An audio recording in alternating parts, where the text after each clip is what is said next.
Tom Vasel's top 100 games of all time.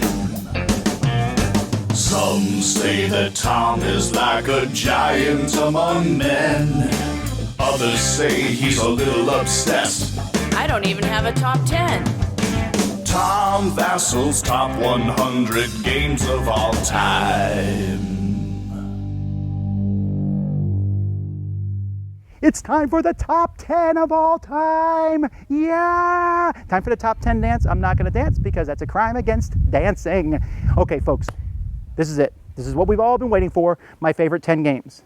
But although they're really not too different than previous years, I mean, it's not like there's going to be probably somebody on the internet has gone through all my games and said, okay, well, these are the 10 games he hasn't talked about yet. These are his top 10 games.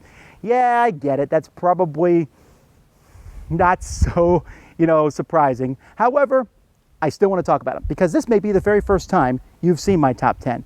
And these are wonderful games I love. And there's even a new entry to the list. We'll get to that one soon enough. So here we get going. We're at the Miami Zoo for our backdrop. We're talking about wonderful things about games. How could it get better than that? Let's start.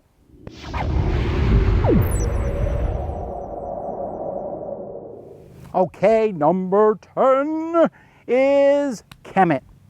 Yes, sorry, Rodney, I know Kemet's your number 1, but Kemet is an amazing game. All right, Kemet is one of those games that when I play it, every time I think, did the designers know me? Did they think Tom Vasel when they made this game? Because they have cool technologies. They have giant mythological monsters that you can run around and smash. They have a beautifully map where everyone is equidistant from everyone else. It's a fast-flowing game. It scales pretty well. I really like it with 5 players. They added an expansion that was like, we are going to stick goodness in this expansion till the whole thing just explodes in fun.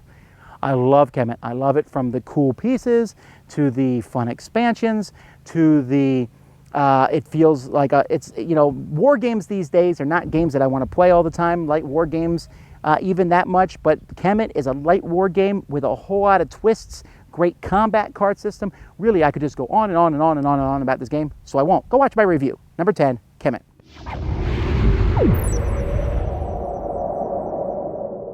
Okay, I already mentioned that this game was going to be on my list earlier when I talked about Star Wars Imperial Assault, and that is Descent. Descent has been on my list for a really long time. And I'm specifically talking about Descent 2nd Edition.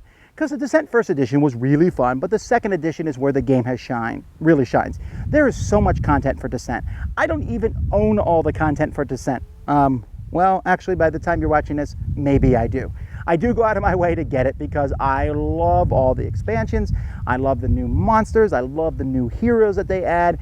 I would say I love the new scenarios. Well, let's be honest, I'm never going to play through all the scenarios in the game ever in the history of humanity. Actually, I'm not a huge fan of the app they just put out for the Descent because I actually like playing the Dungeon Master in Descent so much. I feel like the Dungeon Master in Descent can play pretty hard against the players and it's an even one. I still kind of play Dungeon Master style when I'm playing against my players, but it's so much fun for me. I think it's fun because they've run out of ordinary monsters. They can't do goblins and dragons. They've already done all those. So now they're making just nonsense up. And it's really cool. It's forcing them to be very creative with the new monsters and new stuff. And it just comes together. And I mean, there's so much content for this game at this point. Highly, highly recommend it. Descent.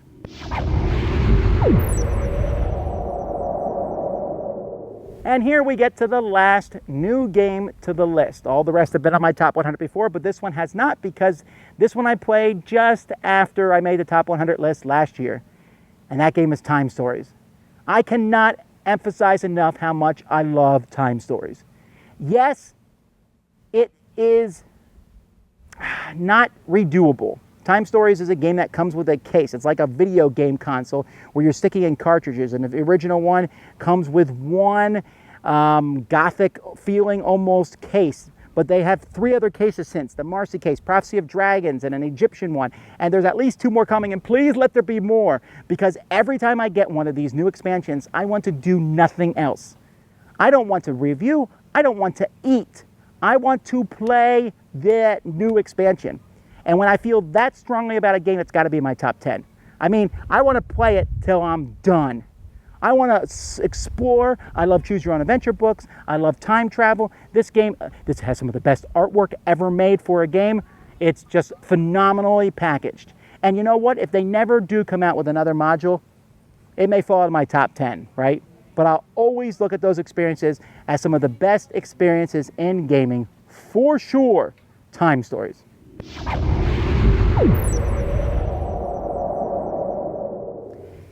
Cool Mini or not, they just keep making games I like. And this is one I really like, and that's Arcadia Quest. Arcadia Quest is, it's kind of like a dungeon crawl, but it's not really a dungeon crawl. It is, you have like 3 heroes and you're going through, and yeah, you're killing monsters, but you're killing those monsters to get gold. Why are you getting gold? So you can get weapons. Why are you getting weapons? So you can kill the other players. It's essentially a tactical game where you're going out and fighting other people. There's so many heroes in the game, and they have an expansion coming out, and I haven't even really included that in my ranking. If I did, it might even shoot up another slot with the Pets expansion that's coming out. Really, really pumps up Arcadia Quest. I can't say enough good about this game. So go watch my review. We've done some live playthroughs of it. It is so much fun. I mean, again, Arcadia Quest is just one of those games that's fun, fun, fun. It has a sort of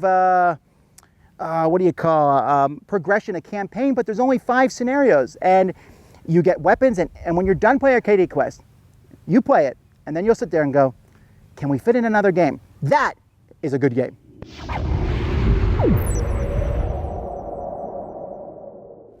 Hey, it's more Eurogame goodness. This one is from Uwe Rosenberg, and number 6 for me is Caverna.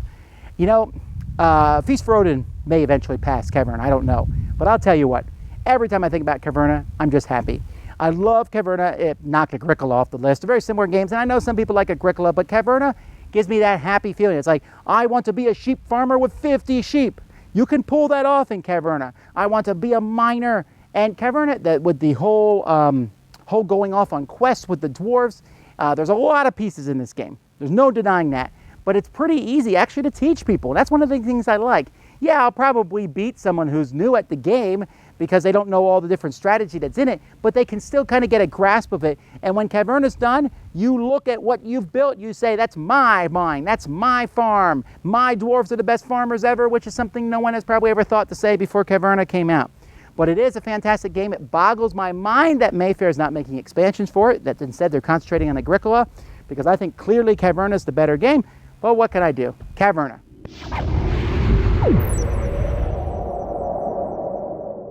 Now, it's really weird, because Uwe Rosenberg has the second game on my list. I really debate it, Caverna or Le Havre higher. So I'm going to put Le Havre higher, but on any given day, it could be one or the other.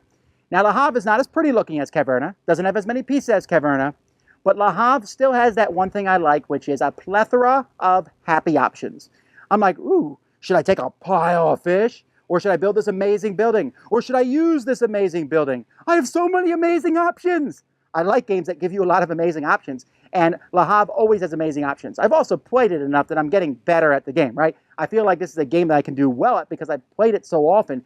And changing goods and working to the end of the game, every game plays a little different. There's special buildings that are different in each game. Le Havre is just so entertaining to me. I'm going to want to constantly come back and play it some more. I don't know where in Caverna will line up next year or even where Feast for Odin, but these 3 games are all in my top 100. Rosenberg, you're the man. I love your games.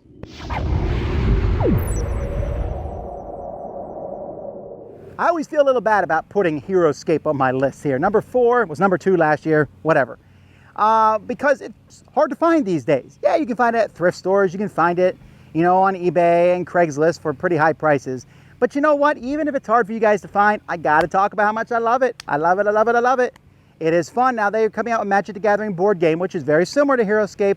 But if they continue at their rate of 1 expansion per year or per 7-8 months, it's going to take them, I think, on average about 35 years to catch up where Heroescape was when it ended.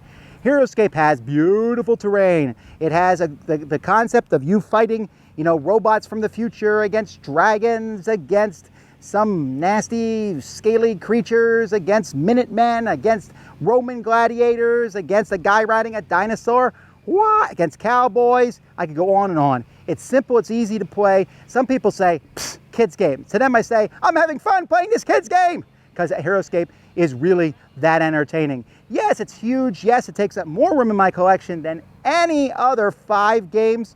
Don't care. I'm keeping it Heroescape.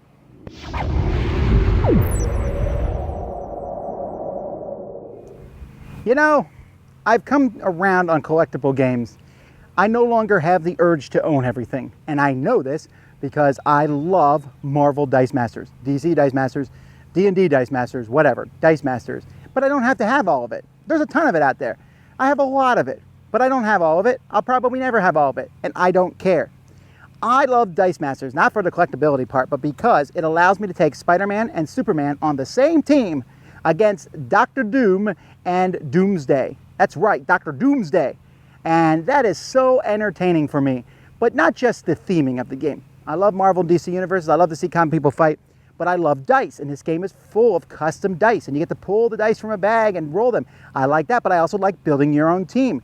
I like the mechanisms of the game. I like the fact that the game plays a little bit on Magic the Gathering. Your dice are attacking, or maybe you're going to hold them there, and you're forming in line, and there's special abilities, and this game has depth. Every time they come out with an expansion, I go, if they stop making Dice Masters, I would be content. Oh, there's another set? Oh, well, that's cool. I'll get some of that too. Like I said, I don't need to have all of it. And here's what I also like about the game. You don't need to get everything, but you could easily get every hero. It's not like, oh, I can't use Deadpool. Yeah, you might not have the rare Deadpool, but you know what? The uncommon Deadpool or the common Deadpool might be just as good. There's so many options in this game. It can be played very competitively. I don't. It can be played as a draft. Sometimes I do. Either way, this game just gets me tingly when I think about it. I love it. Dice Masters.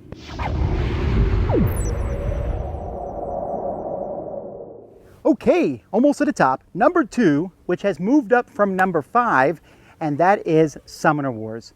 Guys, I really like Summoner Wars. Every time I think about it, I get more excited. Now, you say, Vasel, does the new second Summoners, 8 of them coming out this year, have anything to do with it? Yeah, probably. Summoner Wars is now finished. There's no more Summoner Wars coming. That's okay.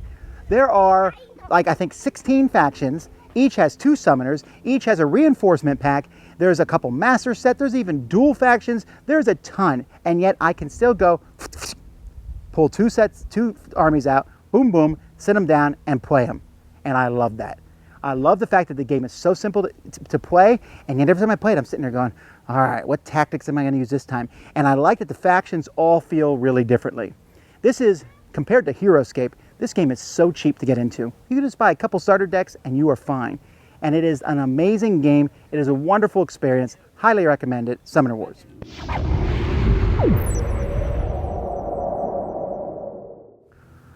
Yawn for the most boring top 1 of all time, right? It's Cosmic Encounter again. And here's the deal, folks. Every year I'm like, what game could supplant Cosmic Encounter as my number 1? See, for me, my top 10, they move around a lot. But here's the deal. When I think about Cosmic Encounter as my number 1, it is my number 1. Summoner Wars is like here. It's not that they're even close. No game has come close to challenging Cosmic Encounter for the longest time. It is just that amazing of a game.